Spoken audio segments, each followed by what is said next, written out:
बच्चों के साथ विदेश में था, उसकी माँ यहाँ विधवा माँ यहाँ पे रहती थी। वो आया कि माँ चलो हम सब चलते हैं विदेश और ये घर और प्रॉपर्टी बेच देते हैं। और उसने घर और प्रॉपर्टी बेच करके एयरपोर्ट गया और माँ को वहीं बाहर छोड़ दिया। विधवा बुजुर्ग माँ को बाहर छोड़ दिया और फ्लाइट पकड़ा निकल गया। बहुत देर तक माँ इंतज़ार करती रही, कुछ दिन कि बेटा आ रहा होगा, बेटा कुछ करने गया होगा। जब पता किया इधर उधर टहल करके तो पता चला जो जमीन जायदाद बेचा था उसकी अपने खाते में डलवा लिया था। पता चला बेटा विदेश चला गया। क्या है ये जीवन? नरक है ऐसे जीवन को। हम कहते हैं कि दावे के साथ कहता हूँ हमने अपने जीवन में यथार्थ प्राप्त किया है। इसलिए मैं आप सबसे कहता हूँ जो जीवन में अनुभव किया हूँ कि माता पिता और गुरु को इस कैंप के मैं इस दावे के साथ लिख के जाता हूँ आप सबको कि जो माता पिता और गुरु को भगवान की तरह मानेगा वह दिन दूना रात चौगुना प्रगति के पथ पर आगे बढ़ता जाएगा। दुनिया की कोई ताकत आपको आगे बढ़ने से रोक नहीं सकती है। तो पहली शिक्षा मैं ये देता हूँ कि आप अपने माता पिता और गुरु का पूरा सम्मान करें। एक दिन अक्षरधाम शायद किसी ने देखा होगा।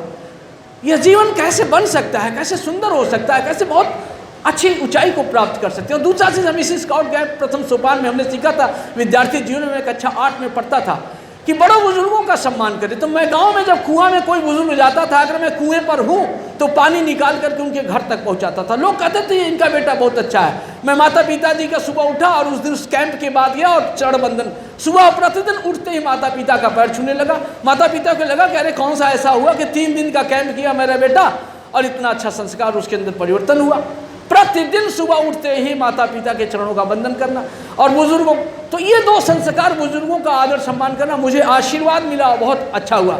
तो कैसे अपने जीवन को गढ़ना है, कैसे इन कैंपों का मतलब ये नहीं है कि आप सर्टिफिकेट प्राप्त कर लीजिए, तृतीय सोपान का सर्टिफिकेट जैसे हमारे मयंक शर्मा जी कहते हैं यशस्वी साहब, निश्चित रूप से वो काम करता है। इस भौतिक जीवन में उपलब्धियां सर्विस प्राप्त करने के लिए कहीं एडमिशन्स के लिए 5-10 नंबर आपको अंक जोड़ सकता है। केवल सर्टिफिकेट तक यह प्रशिक्षण नहीं है, आपके जीवन बदलने का यह प्रशिक्षण है। जीवन यहाँ पे एक एक शब्द हमारे रामकृष्ण जी के जीवन को बदल सकता है अगर हम यथार्थ रूप में केवल ज्ञान का बोझ लेकर के न जाएं, उसको अपने जीवन, अपने चरित्र में, अपने दैनिक जीवन में, अपने दिनचर्या में उतारें। तो मैं दावे के साथ कहता हूं कि आपका जीवन हर ऊंचाई को प्राप्त कर सकता है, हर लक्ष्य को प्राप्त करता है। मैं पीसीएस परीक्षा उत्तीर्ण किया था, न जाने किन के आशीर्वाद से, किन की कृपा से, किन के दुआओं से पीसीएस परीक्षा। हम कभी नहीं सोचे थे कि हम पीसीएस परीक्षा उत्तीर्ण कर जाएंगे। लोगों की दुआएं बहुत काम करती हैं। तो मेरा यही सबसे बड़ा आप सबसे इस कैंप के माध्यम से निवेदन। मैं अक्षरधाम घूमने गया, पहले वाले हाल में जब गया, कभी आप लोग गए होंगे, मुझे देख करके बहुत बड़ी शिक्षा मिली। एक पत्थर आता है, बड़ा सा अनगढ़ पत्थर, एक आदमी हथौड़ी और छेनी लेकर के उसको गढ़ता है, ठोकता है और धीरे धीरे कई बार वो चक्र लेते लेते वो एक मूर्ति का रूप ले लेता है। मुझे बहुत सीख मिली। यह जीवन उसी तरीके का है कि स्वयं हथौड़ी और छेनी से गढ़ना पड़ता है, तब ये जीवन बहुत ऊंचाई को प्राप्त करता है। बहुत अच्छा, भगवान राम की तरह, कृष्ण की तरह आपका जीवन एक ईश्वरी, देवता रूपी, ईश्वर रूपी आपका जीवन हो सकता है। तो हम यही अपेक्षा करेंगे। बड़े भाग्य मानुष तन पावा, यह मनुष्य जन्म बड़े सौभाग्य से मिला है, इसको सार्थक करना है। अपने जीवन में कुछ इस तरीके के सद्गुणों का विकास करना है जिससे आपका जीवन सफल हो। ये मेरी दुआ है, मेरा आशीर्वाद है इस मंच के माध्यम से, स्काउट गाइड संस्था के माध्यम से, कि आप सबको ईश्वर वह उपलब्धि दे, वह शक्ति दे। मैं एक किताब पढ़ा था, हेल एलरॉड की किताब है, मिरेकल मॉर्निंग। बहुत धर्मशास्त्र पढ़ा मुझे, विदेशी है। उन्होंने कहा ब्रह्म मुहूर्त उठने का, मिरेकल मॉर्निंग, ब्रह्म मुहूर्त में, early riser and learner, early riser and जो सुबह जल्दी उठता है और लर्नर हमेशा जीवन में बहुत आगे जाता है, बहुत ऊंचाई को प्राप्त करता है। जिस भी व्यक्ति ने इतिहास रचा उन्होंने इन सब चीज़ों को पालन किया। क्या है हम कर सकते हैं? हमने इस पुस्तक में पढ़ा, वो 5-6 चैप्टर है कि साइलेंस, 5 मिनट उठते ही साइलेंस रहिए, affirmation, visualization, exercise, reading and writing, लिखने की आदत। और मैं देखा कि मेरे जीवन में बहुत बड़ा परिवर्तन आया, मेरे व्यक्तिगत जीवन में बहुत बड़ा सुधार हुआ। तो मैं यही कहता हूँ कि अपने स्वास्थ्य, 2 चीज़ में ज़्यादा कुछ नहीं कहूँगा, 2 बातें मैं आपको गांठ बात करके जानी है। पहली बात हेल्थ, अपने हेल्थ को इतना सुंदर बनाइए। मित बुक, हित बुक, ऋत बुक। मित बुक मतलब थोड़ा सा कम खाइए, पानी के लिए, हवा के लिए जगह दिए। हित बुक जो हितकारी है वही खाइए, फास्ट फूड नहीं। और ऋतु बुक जो ऋतु के हिसाब है, मतलब प्रिजर्व किया हुआ ना, फास्ट फूड वगैरह नहीं, उसमें ऐसे केमिकल होते हैं जो शरीर की स्वेलिंग और शरीर को, स्वास्थ्य को नुकसान करता है।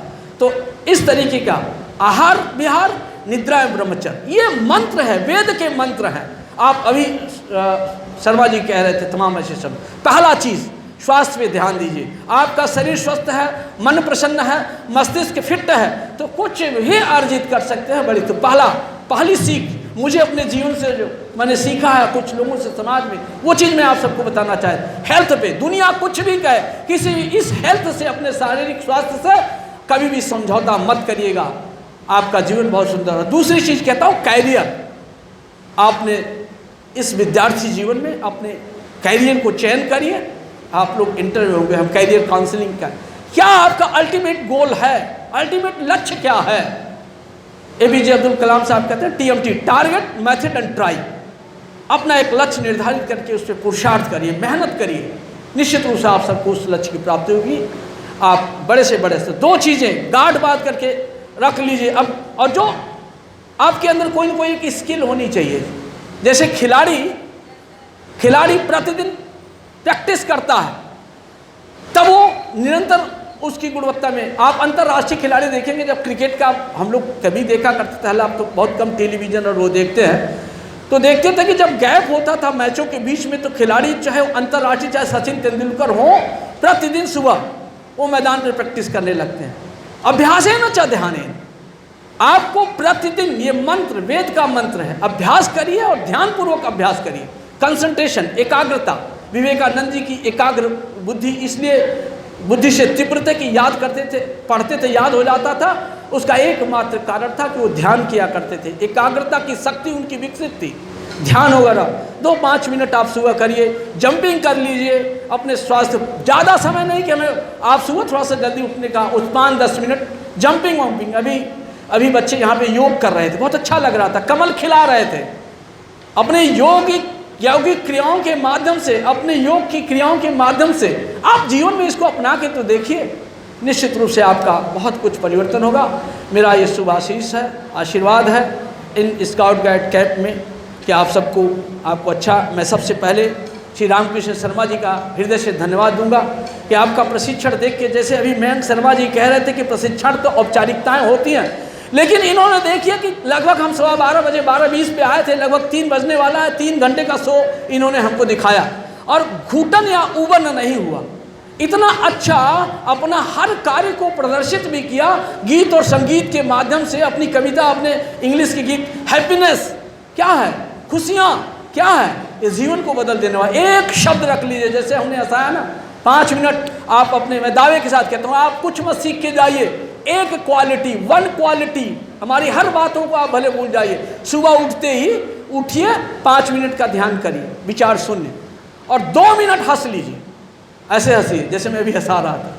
भले वो मम्मी पापा, भले किवाड़ बंद कर लीजिए, मम्मी पापा और भाई कहेंगे पागल है क्या। सुबह उठिए और खुल करके हंसिए, बंद कर लीजिए किवाड़, हंसिए और मैं हंसता हूँ, मैं करता हूँ उस जी। और सुबह उठिए, आप 2-4 दिन प्रयोग करिए। आप एक दिन उठिए और सुबह ही खूब गुस्सा कर जाइए, बनावटी गुस्सा कर जाइए और बिस्तर उस्तर फेंकिए, मम्मी तुमसे सुबह जगा दिया, झटक पटक दीजिए, गुस्से कर जाइए। उस दिन का देखिए और सुबह उठिए और हंस दीजिए, खिलखिला के हंसिए 2-4-5 बार खिलखिला के सांस खींच करके हंस दीजिए। आपके जीवन के उस दिन का जीवन सुंदर होगा और जिस दिन गुस्सा करेंगे उस दिन के जीवन में बड़ा अंतर होगा। और मैं कहता हूँ कि आप सुबह उठिए, किवाड़ बंद करके 2-5 मिनट हंस दीजिए, 2-5 मिनट जंप कर लीजिए, आपके जीवन में परिवर्तन होगा। ये दावे के साथ कहता हूँ, लिख के ले लीजिए मुझसे, मेरी ये गारंटी है कि आप सबका जीवन। और वैसे भी स्काउट गाइड संस्था के बच्चे, मैं कहता हूँ कि होनहार वीरवान के होत है चिकनी पात। आप लोगों ने इस संस्था को चयन किया, इस प्रशिक्षण को चयन किया, निश्चित रूप से हो सकता है आपके टीचर के दबाव में भले ही चयन किया हो, लेकिन आपके जीवन में परिवर्तन आएगा। और यही मेरा आशीर्वाद है, रामकृष्ण जी का यही आशीर्वाद। 90 वर्ष की उम्र में रामकृष्ण जी की आप देख रहे हैं ऊर्जा, यही कारण है उनकी सकारात्मक सोच। इस तरह की गतिविधियाँ, योग और प्रसन्नता से जुड़ करके अपने जीवन को जो गीत सुनाया है उन्होंने, उस गीत को अनुपालन भी किया है, तब आज 90 वर्ष की उम्र में इतने ऊर्जावान होकर के। अगर ऊर्जावान रहना है तो मन को हमेशा प्रसन्न रखो, चित्त को हमेशा शांत रखो। निश्चित रूप से आपको बहुत, मैं संस्था के समस्त पदाधिकारियों का भी हृदय से धन्यवाद देता हूँ। श्री मयंक शर्मा जी हमारे सहायक प्रादेशिक संगठन कमिश्नर मेरठ से बहुत ही अच्छे व्यक्तित्व के धनी हैं। इन्होंने जब भी अभी तो ये विचार आज व्यक्त नहीं कर पाए, लेकिन इनके विचार वास्तव में बहुत उच्च कोटि के अपने 2 शब्दों के माध्यम से इन्होंने एक अच्छा संदेश आप लोगों को दिया। डॉक्टर बीरेंद्र सिंह जी ने हमारे संस्था के उद्देश्य, आपके जीवन के बारे में, स्वास्थ्य के बारे में जो उन्होंने कहा, निश्चित रूप से जिला मुख्य आयुक्त हमारे हैं, इस जनपद के मुख्य आयुक्त हैं, मैं उनका भी इस कार्यक्रम में तृतीय सोपान में हृदय से धन्यवाद इस आने के लिए, बच्चों का मनोबल बढ़ाने के लिए आपको मैं हृदय से धन्यवाद देता हूं। श्री नरेश कुमार शर्मा हमारे पूर्व मुख्य आयुक्त हैं, जो संरक्षक हैं इस संस्था के, हर जगह पहुंचते हैं। बच्चों से इतना प्रेम है, इस संस्था से इतना प्रेम है। नरेश शर्मा जी को मैं हृदय की गहराई से बहुत धन्यवाद देता हूँ। ईश्वर से प्रार्थना करता हूँ कि इनकी उम्र इसी तरीके से निरंतर आगे बढ़ता रहे। हमारे रामकृष्ण शर्मा जी और नरेश शर्मा जी कि बच्चों को हमेशा आशीर्वाद देने के लिए हमेशा उपस्थित रहे। श्री जयपाल शर्मा जी, निश्चित रूप से जयपाल शर्मा जी चले गए क्या? जयपाल शर्मा जी बहुत ही ऊर्जावान है, वो हमारे मुख्य आयुक्त हैं, इस संस्था के प्रधानाचार्य रहे हैं। मैं उनको भी बहुत धन्यवाद देता हूं कि हर कार्यक्रम में हमारे कमलेश कौशिक जी का, मैं बहुत हमारे गाइड संस्था की हमारे गाइड के कमिश्नर हैं, मैं इनको भी आपकी उपस्थिति से हमारे बच्चों का मनोबल बढ़ा, मैं आपको हृदय की धन्यवाद देता हूं। मुकेश राज शर्मा जी तो हमें इस परिसर का बहुत सदुपयोग करने के लिए अवसर प्रदान करते हैं, स्वयं तकलीफ सह करके। इन बच्चों के प्रशिक्षण के लिए आपने स्थान दिया, हृदय की गहराई से आपको धन्यवाद करता हूँ। लक्ष्मी नारायण जी हमारे कोऑर्डिनेटर हैं, उनको भी मैं धन्यवाद देता हूँ। प्रशिक्षक श्री रामकृष्ण शर्मा जी लीडर ट्रेनर हैं, ऐसे ट्रेनर और जन्म ले। वैसे हमारे अशोक बंधु जी भी बहुत अच्छा गीत सुनाते हैं। होली के पर्व पर मैं इनका गीत सुना, गीत और संगीत के माध्यम, जब आप लोग कार्यक्रम कर रहे थे तो आपका हमारा मनोरंजन अच्छा लग रहा था। कार्यक्रम ऐसा चीज़ होता है अशोक बंधु जी का। और श्री उमेश हमारे सचिव साहब, ये वास्तव में हमारे अभी उमेश जी कोई कह रहा था कि शांत तो रहते हैं, काम बहुत करते हैं। कुछ लोग ऐसे व्यक्तित्व के धनी होते हैं, मौन बहुत होते हैं, शांत होते हैं, और वास्तव में ऐसे लोग बहुत कुछ कर जाते हैं। हर जगह प्रधानाचार्य होते हुए, शिक्षक संगठन का अध्यक्ष होते हुए, हमारे स्काउट गाइड संस्था के सचिव होते हुए, तमाम पदों का निर्वहन करते हुए सकारात्मक सहयोग करने के लिए तत्पर रहते हैं। मैं हृदय की गहराई से श्री उमेश चौहान जी का धन्यवाद करता हूँ।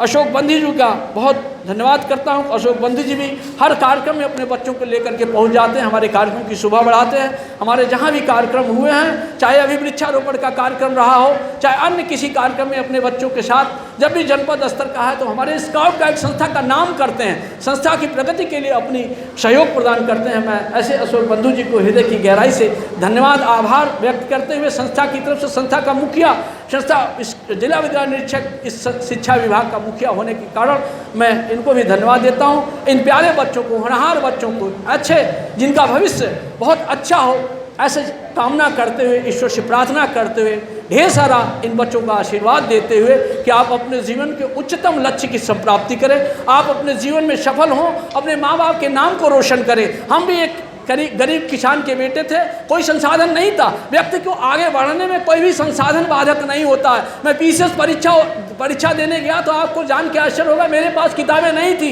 मैं एग्रीकल्चर की किताब अपने दोस्त से मांग करके लेकर के आया, पढ़ा, पीसीएस मेन की तैयारी की और पीसीएस परीक्षा में जब उत्तीर्ण होकर के गया, और जब मैं सबसे पहले अपने दोस्त को बताया कि मैं पीसीएस परीक्षा में जब बताया उसको कि मेरा सिलेक्शन हो गया, तो वो रोने लगा मेरा दोस्त कि मेरी किताब लेकर के इन्होंने पढ़ा और पीसीएस परीक्षा उत्तीर्ण कर लिया। वह मैं एक कारण बताना चाहता हूँ कि वह विचारों का बीज उस स्काउट गाइड संस्था ने दिया था, उस संस्कारों का बीज स्काउट गाइड संस्था ने दिया था। माता पिता और गुरु का आशीर्वाद था कि मैं आज इस ऊंचाई और यहाँ तक हूँ, उन्हीं के आशीर्वाद से। तो यही सपना मैं कि आप भी अपने जीवन में उच्चतम लक्ष्य की प्राप्ति करें, आगे बढ़ें। हमारे राष्ट्रपति, हमारे प्रधानमंत्री जी चाहते हैं आत्मनिर्भर भारत का सपना कैसे साकार हो।